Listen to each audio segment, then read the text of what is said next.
Well, welcome everybody. Thank you for tuning in for our finale of the Don't Feed the Algae series. I am Advocacy Director Shannon Blankenship here at St. John's River Keeper, joined by my lovely co-host Lisa Reineman, the St. John's River Keeper. Lisa, if you want to advance the next slide, you'll have to help me here in the beginning. So as I said, this is the finale episode, but I definitely want to make sure that we cover the territory that we've discussed previously throughout this Don't Feed the Algae series. This series, that we aired every 2 weeks throughout the summer here was really aimed at connecting the dots between many different issues that St. John's River Keeper focuses on, and just making clear that all of them really thread this line of how we can do more to prevent the formation of algae blooms in the river altogether. So we've covered how algae blooms form, specifically in the St. John's. It's different in different waterways. We've covered flooding and resiliency issues, how that's connected to algae. We've covered how to be river friendly at home and how specifically fertilizer use and water conservation can have significant impacts on the formation of algae. We've talked about sewage sludge, biosolids, and how land application in our agricultural areas and other parts of the watershed also are fueling algae blooms that we see in our river. We've talked about how the proposed restoration of the Ocklawaha would benefit and reduce the impact of algae blooms. We've talked about how removing water from the river, and specifically the Central Florida water withdrawals, will have an impact and potentially help to grow and fuel algae blooms. And the last episode, we covered tributaries, our backyard creeks and streams, and how bacteria and other impacts that we're seeing in those tributaries are where most often we're seeing the algae blooms, and what we can do to address that. And so today, hopefully, we're just going to tie it all up with a bow, and we're going to talk about the policy solutions, the really big picture of what we can do for this, and specifically what St. John's River Keeper's doing. And Lisa will touch on that a little bit more, because there's a lot to this topic, but we're going to try and weave it all into a quick lunch segment today. Next slide. So if you aren't familiar with us, this is St. John's River Keeper's mission is to defend the St. John's River and advocate for its protection. We do that in many ways. This webinar is a good example of how we are educating the public and raising awareness about the issues impacting the St. John's, but we'll also talk about how we need your help in investigating these pollution instances, pollution impacts, reporting them, and how that's going to help us, not only involving and engaging you in our work, but helping us to seek solutions and advocate for the policy changes we want to see. Next slide. Today, we're going to cover very high level, just understanding algae again, because we've done that in every segment. And of course, please check back on our website where we have the recordings of all of those webinars we've done, so that you can see that and learn more about any of those topics in depth. Lisa is going to cover the policy solutions to this issue, and then I'm just going to close us out with a reminder of how we all need to do the work to not feed the algae and prevent algae blooms in the river. So for a quick understanding of algae blooms and how it forms, first, it can be naturally occurring or harmful. You don't know from looking at it if it's toxic or not. You want to avoid it at any rate, and both are bad, right? Because both, whether it's a naturally occurring algae bloom or a harmful algal bloom, are going to be bad for tourists wanting to interact with our waterways, for potential, aesthetics of our waterways and how we relate to them, and how we come in contact with them. So avoid both forms, and then of course, let's all do what we can to prevent them from forming. We see them most often in the summer because we have warmer water temperatures related to warmer air temperatures. When we get these really big rushes of thunderstorms in the summertime, we have excess amounts of pollutants, specifically nitrogen and phosphorus, that enter into the water. And so when we have excess nutrients and then warmer temperatures, and then the right conditions with slow moving water, wind, and sunlight, you get a ripe condition for an algae bloom. Next slide. So to understand how this all interacts, what we focus on at the highest level is how to stop pollution at its source. And that's where this all is coming from. But we also need to make sure that we're avoiding our exposure to these algae blooms. And last, help us to report, help to get more testing done, and then help to really monitor our waterways. And we'll end today with sort of covering that. Next slide. The reason that we need to avoid algae blooms is because they can have adverse health impacts to both humans and animals, as well as, of course, the water body of which algae blooms are in. The way that humans can be impacted negatively is through ingestion, inhalation. It can impact us neurologically if we're exposed to algae long-term, whether through that ingestion or inhalation. We also can see impacts to our animals and pets if they come into contact, so please avoid that. And also, if you're fishing on the river and there's an active algae bloom, first of all, we don't want you to do that because, again, you just want to avoid contact with an algae bloom altogether, but you also want to make sure that you don't consume fish that have come from areas that are impacted with algae. So with that, I'm going to turn it over to Lisa Rynham and St. John's Riverkeeper to get into the meat of our topic today with policy solutions. Well, thank you, Shannon, and thank you all for tuning in today. And this is really where our work is so important, because this is when we can truly protect our river together, and we can protect ourselves and our ability to enjoy the waters of the St. John's. That's what it's all about. But just want to go back through what we've discussed all summer, focusing on the root causes of algae outbreaks. We want to make sure that we're eliminating signs like this, but we have to have signs like this when there's risk to our health. But what do we need to focus on? As Shannon mentioned, nutrient pollution, this is a major source. It's a lot of times a death by 1,000 cuts. We have so much development. And when you see development, there's fertilizer runoff. The things that make our grass green is making our river green, both in urban areas and runoff in agricultural areas. Failing septic tanks, even perfectly working septic tanks, is fouling our waterways, both from groundwater and surface water. Other sewage issues, old pipes, sanitary sewer overflows need to be addressed.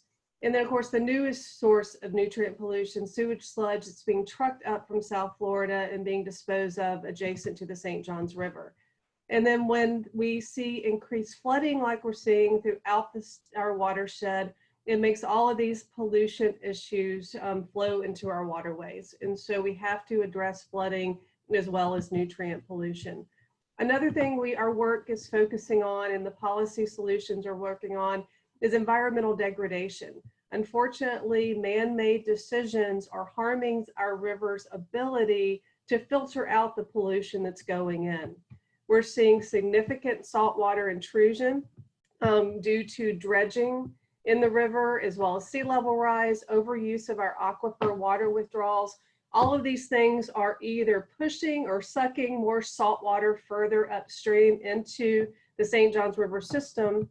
And that's resulting in damage to wetlands and submerged grasses, which are the biofilters of our river.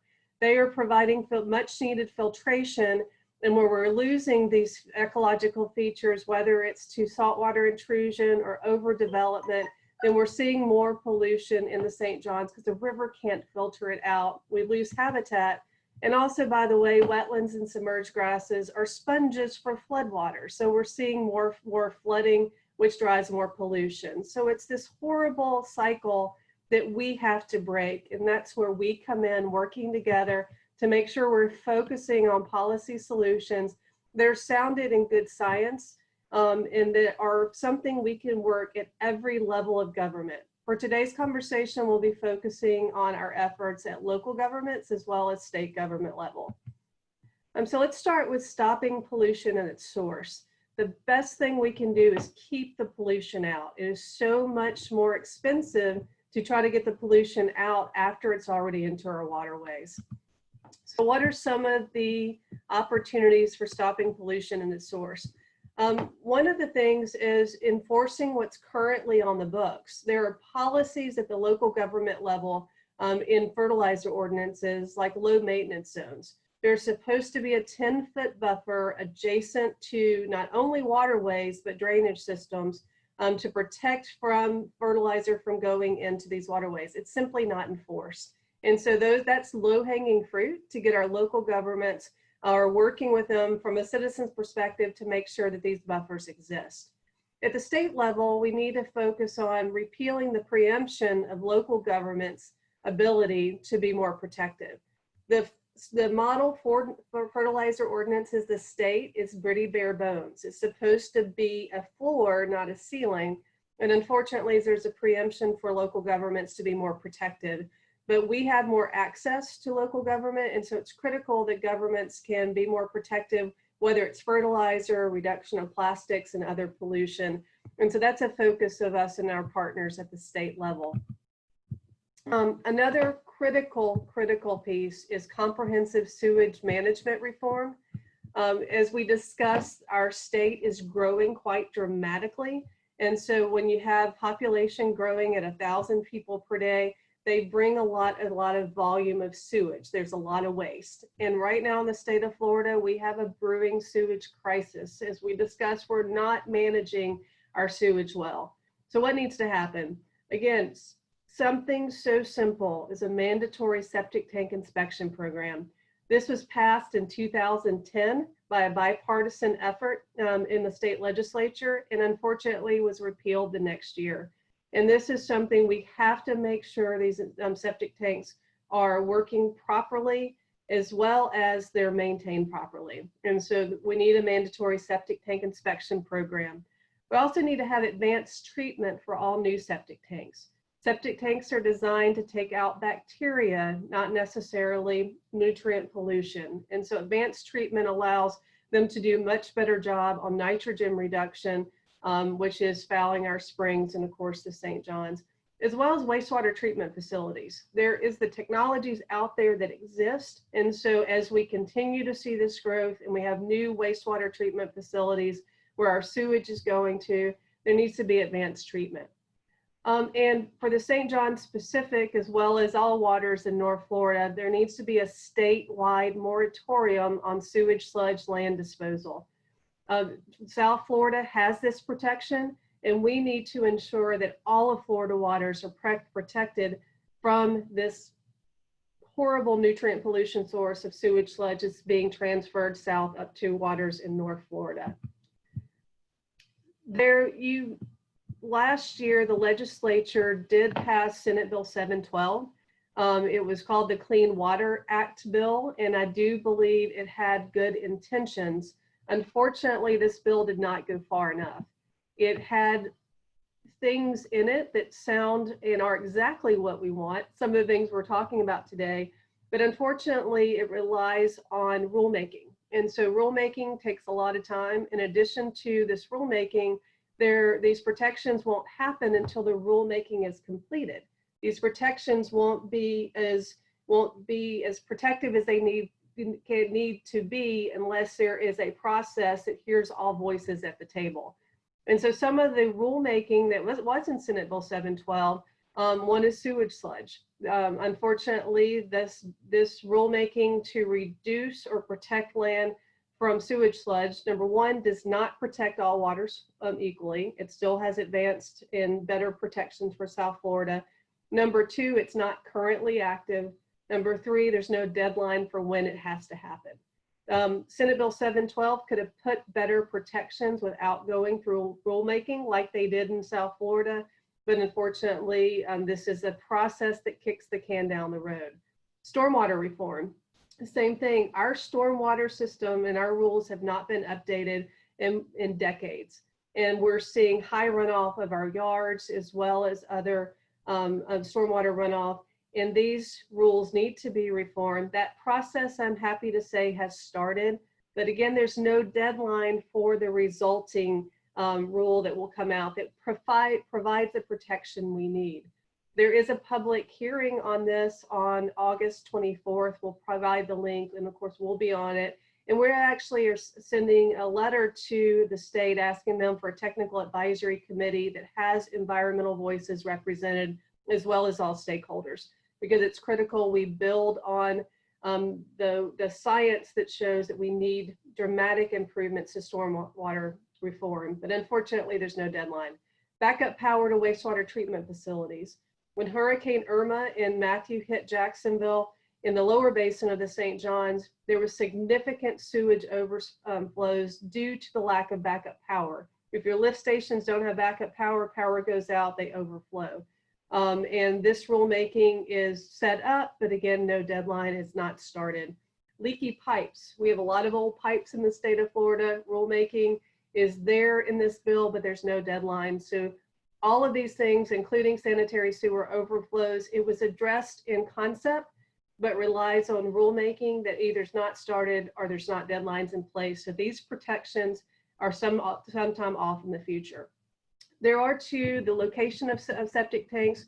We need to make sure we're not locating and having new septic tanks in environmentally sensitive areas. This one actually has a deadline of 2022. But again, that's 2 more years of sewage, of septic tanks that will be going in and grandfathered in that will continue to foul our waterways.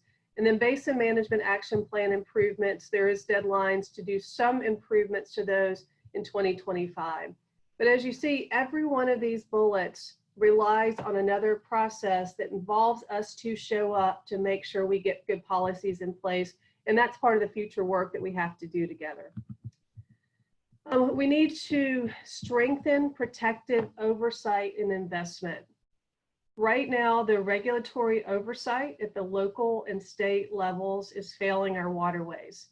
We have too much pollution going in, too much kicking the can down the road, and the legislature as well as local governments can improve this oversight and also address these issues with investment.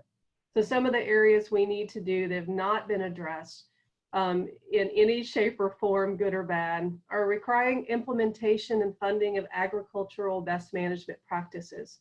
Right now, Florida law allows farmers to adopt best management practices, but there's no follow through. There's no verification that they're actually putting them into place, and much less that they actually work. We need to make sure that agriculture is held accountable to protecting the clean water that they also depend on with implementation as well as funding of these important tools of best management practices. In addition, we need to increase implementation and funding of basin management action plans. These are the plans in place to reduce pollution in our tributaries, to reduce pollution in our river, in our springs. And sadly, they demand and dictate a high level of pollution reduction, but the funding's not in place to make that happen. For example, in Silver Springs, they're projecting needing a 79% reduction of nitrate coming mostly from failing septic tanks. That's extremely expensive. The funding's not in place, nor is the regulatory oversight to make that happen. So if we want to have a chance to protect and save these waterways, we have to increase implementation of these tools we have, and that requires increased funding. We need more water quality monitoring. One of the recommendations coming out of the Blue-Green Algae Task Force recommended this in addition to the other things on this slide, but it's really important to understand where the impacts are and have enough information to know what the sources are so we can not only protect and stop the pollution in from these systems, these pollution sources, but also invest public resources wisely. There are limited dollars coming in to the state budgets, definitely with what's going on with COVID-19. So water quality monitoring gives you the ability to best deploy those resources. And then new technologies. We should not be relying on ancient ways of dealing with sewage and stormwater. There are new technologies that exist that can allow us to protect our waterways. For example, sewage sludge. There are technologies right now that turn sewage sludge into biofuels, into things that we need and without fouling our waterways. But it takes investing in those new technologies, and that is a priority if we're truly going to focus on stopping pollution at its source.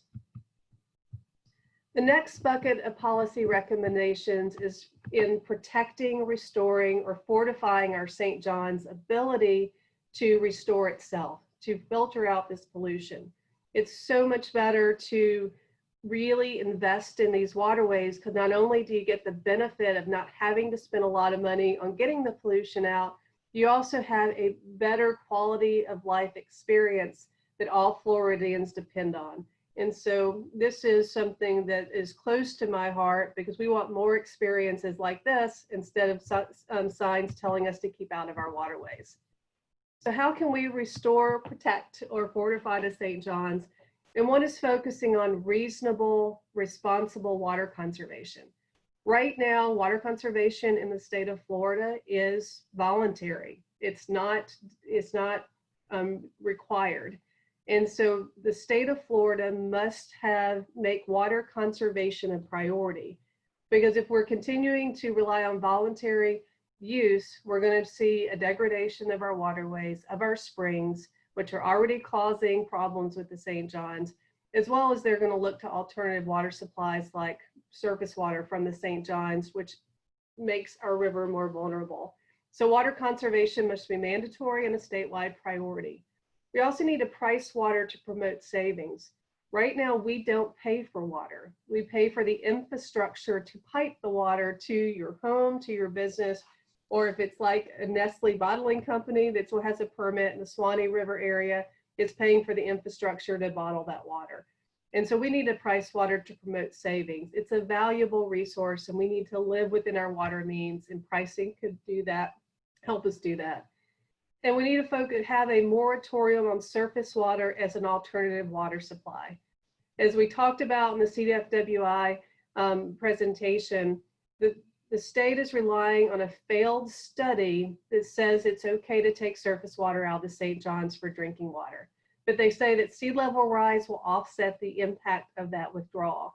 Unfortunately, they didn't look at water quality. And if you're relying on seawater to offset fresh water you're taking out, that does damage to the St. John's River. And we need to protect our river from that harmful use. And so that would take a moratorium on surface water as an alternative water supply. Each one of those would have to come up for a permitting process. So there's multiple layers to our advocacy and work on that. So stay tuned as we move forward. But a moratorium would protect all waters of the state of Florida from this unsustainable water withdrawals. And then if we prioritize prevention over harm, really focusing on how do we protect what's healthy in our waterways? How do we protect our waterways from sea level rise and these other harms? One priority would be deploying chief resiliency officers. The state of Florida hired its first chief resiliency officer 2 years ago. Unfortunately, that position is currently vacant. Here in Duval County, thanks to many of you that have participated in our resiliency and a river uprising campaign, the city of Jacksonville is actually just approved in their finance committee a budget and office for Jacksonville's first chief resiliency officer. And that's going through the budget process as we speak and will be up for a vote in September. We need to have vulnerability assessments. We need to truly understand how our waterways, our springs, our land, our wetlands, and our facilities, how they're vulnerable to rising waters. One of the things that came out of the Jacksonville Adaptation Area Action Committee that Shannon served on was actually the city has this underway. They're currently focusing on a vulnerability assessment, which will give us more information on how to protect not only our river, but also our community from rising waters. And protecting our community means also expanding the adaptation action area. These are areas that are focusing on where they're vulnerable to sea level rise, and we need to not develop in those areas, and if so, have special protections in place. These top three things in Duval County were priorities that came out of the recently Committee on Adaptation Action Areas. And we're very pleased to see these moving through. And thank you all for those of you in Duval County that's worked on this. But we need to have these watershed wide as well as throughout the state. We look forward to working with other communities to make sure we're preventing harm from rising waters, as well as increased rainfall and other things that we're seeing thanks to climate change. We need to have green infrastructure plans. Green infrastructure is a way to protect our community from rising waters, but also to embrace rising waters in a way that makes our tributaries, our springs, our rivers more protected, but also provides a community asset. And so it could, in times of normal conditions, it provides a great amenity, it can. And in times of extreme weather, it provides protection. So green infrastructure is a proven way to focus on making our waterways more resilient. And we need to have more protective wetland ordinances. Wetlands are critical, as we've talked about, I believe, on every session we've had. And then we have opportunities to protect wetland ordinances at the local level, as well as having more protections at the state. And then restoration, not degradation. We need to have restorations in place not only for our tributaries, as we discussed. There's a high number of tributaries polluted, not only in the lower St. Johns, but throughout the watershed, but also springs restoration master plans. The more we invest in these natural waterways, the more we benefit from not having to undo damage, but it invests in our community, it invests in our property values, it really invests in our state. So these restoration plans are critical. And for the St. Johns River in particular, we have to restore the Ocklawaha River. It's the largest tributary to the St. Johns. This restoration effort is not only critical for the environmental health of the St. Johns, the Ocklawaha, and Silver Springs, but it's also an economic driver. So it can make us more resilient, environmentally speaking. It can make us more economically resilient, and it can help filter out pollution that's going in with the restoration of more than 15,000 acres of wetlands. And then last, we didn't have a presentation on this, but as we've covered every time, it's so important we protect our health. We want to prevent blue-green algae. We want to prevent toxic green slime. But when they happen, we have to protect the health of all of us. And so one of the things we're working at is with our statewide collaboration through Waterkeepers Florida is encouraging the state through the Blue-Green Algae Task Force to adopt recreational water quality standards.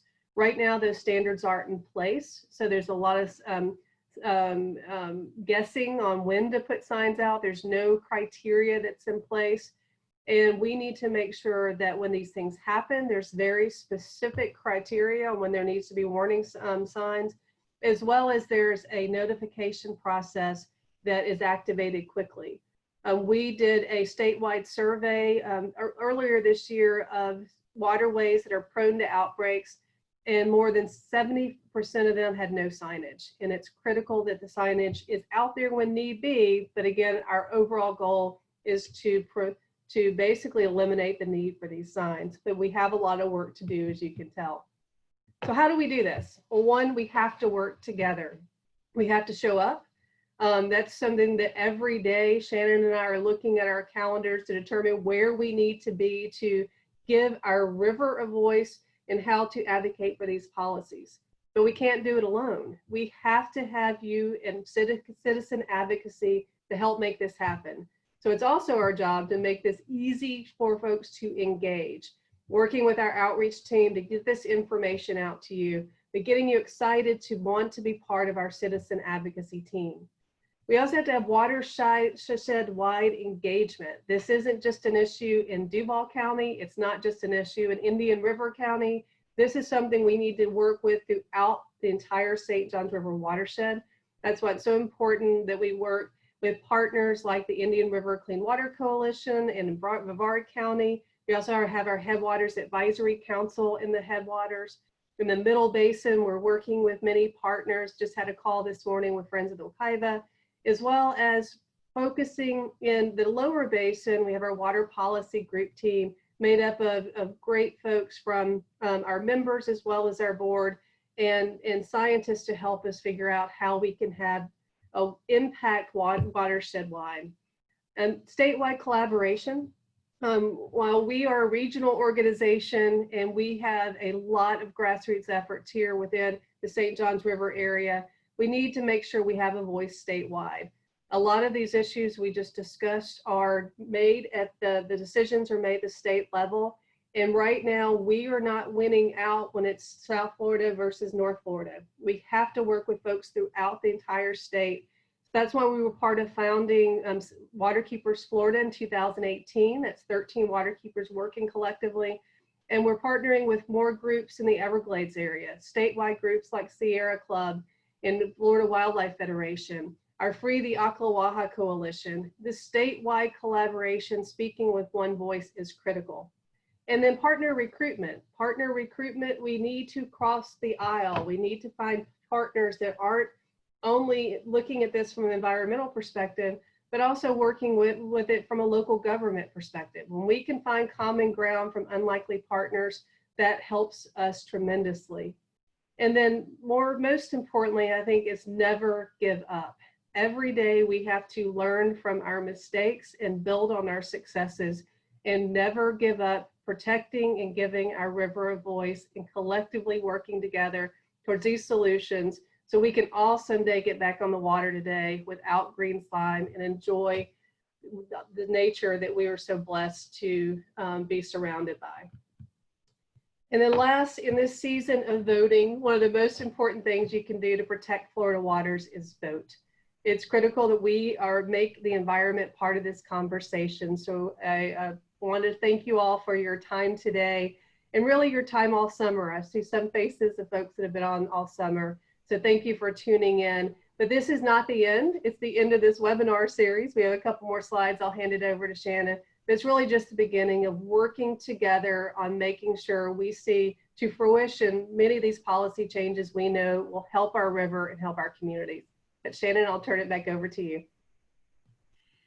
Well, thank you, Lisa. I think that was a really good analysis, and I think understanding of maybe, you know, how much there is behind the scenes when it comes to, you know, solving, which in essence is a pretty simple problem, right? We just saw how they're formed. We saw its excess nutrients, but there's a lot of ways that we could go about fixing it. But I'm going to end today with what I think is honestly, you know, the most timely, the most important information, next slide, that I want to share with everyone each time.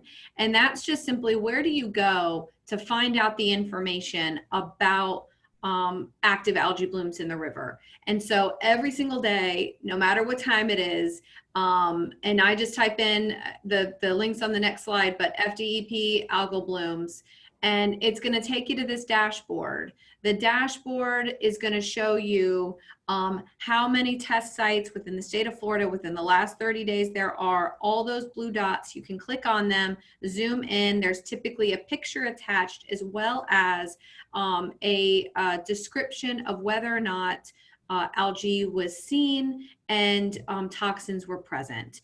And for everyone that calls to say, I just want to know if it's safe for me and my family to get out of the water and recreate, you know, this is going to be the most up to date and the best place to go to get that information. Always use your visual cues. If you see algae out there, you want to avoid it. And then next slide. But also, if you see algae out there, you need to report it.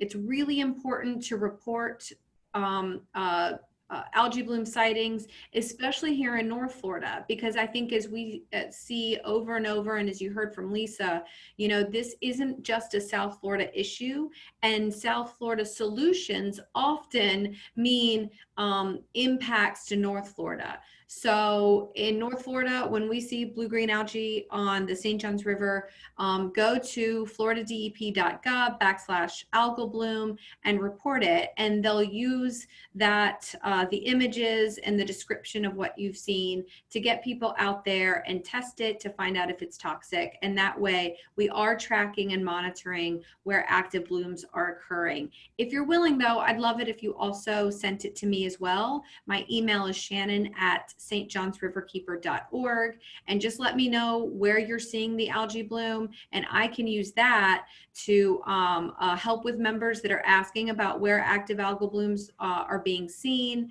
for recreational purposes, but also to make sure that the DEP is out there and testing these blooms so that we have the most up-to-date information. Next slide. For everyone that has tuned in throughout this series, I really hope that we have shown how comprehensive the impact is of nutrient sources throughout the watershed, and then how we visually interact with them through algae blooms.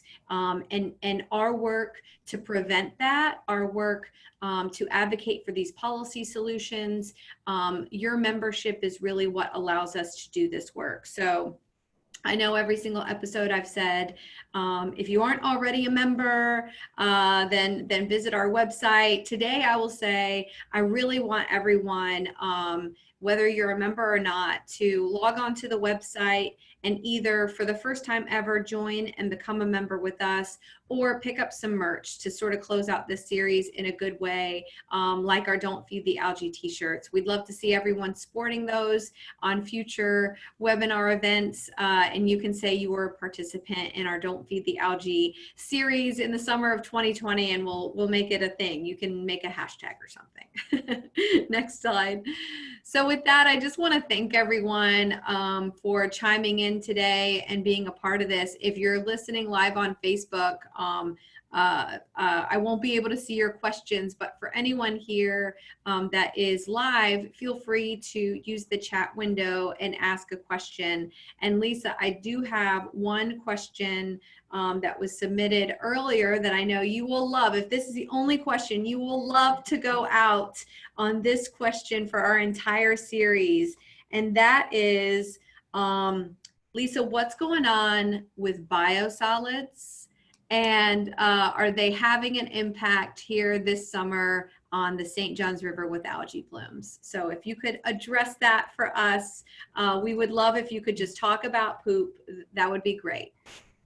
Yeah, and as many of you know, biosolids and sewage sludge is one of my pet peeves. I am a bit obsessed with it, and it's because it's a new permitted source. We're taking pollution and sewage that's being taken out of the wastewater treatment facility, and then we're putting it back on the land in a way that's running off into our waterways. Not only are we dealing with this relocation of human waste from our own watershed, we're absorbing it from South Florida. More than 89,000 tons of it's permitted from South Florida. So it is a very large, new yet permitted pollution source. And so, yes, it's impacting our St. Johns River. Every time it rains, there's going to be runoff into their waterways off the ag land that it's on. Right now, and I think John November from the Public Trust for the Environment's on the line. He's working with us right now on a permit in Crescent Lake area. Crescent Lake is in the lower St. Johns. It is highly polluted with phosphorus. It's adding phosphorus to the St. Johns, which has been driving toxic algae bloom in our waterway. And why would you consider another permit that would have a high pollution runoff? So thanks to John and his work, we're monitoring that permit already. They've made some revisions, but still, if it's permitted, it would allow more pollution. So this is a St. Johns River watershed-wide threat. The protections have been kicked down the road. They're still permitting. And if there's nothing we all do together, as Shannon said, we have to be vigilant to make sure there's a moratorium on this extremely harmful practice. But thank you for that question. Well, thanks to everyone for tuning in. Thank you, Lisa, for your excellent work throughout the entire series. Everyone visit stjohnsriverkeeper.org to find the videos from every single episode we've done throughout the series. Become a member and help support this work. Thank you all and have a great day. Thank you.